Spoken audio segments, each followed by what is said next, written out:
তো বন্ধুরা দেখো, শুভ সন্ধ্যা। আমার সব গোছানো হয়ে গেছে। এবার ব্রাহ্মণ আসলেই পুজোয় বসে যেত। আমার মা লক্ষ্মী বসে গেছে। এদিকে মুরগি চিড়ে, এদিকেও মুরগি, এদিকে ফল পাকড়া, সব কিছু ফল মিষ্টি মিষ্টি দিয়ে গুছিয়ে দিয়েছি। দেখো বন্ধুরা, এটাই আমাদের নিয়ম। পেছনে আছে মা লক্ষ্মীর, পেছনে আমাদের আছে হলু ডোঙা।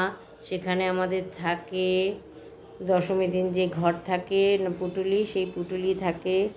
আর দেখো আমি কী কী নাড়ু করেছি: গুড়ের নাড়ু, চিনির নাড়ু, তিলের নাড়ু আর চিড়ের নাড়ু। 4 রকমের নাড়ু করেছি। এদিকে মুরগি তৈরি করেছি, ফল পাকড়া কেটে মিষ্টি মিষ্টি দিয়ে আমি আমার মতন করে মা লক্ষ্মীকে গুছিয়ে দিয়েছি। এবার ব্রাহ্মণ আসলেই পুজোয় বসবে। ব্রাহ্মণ আসবে 9টা। টাটা।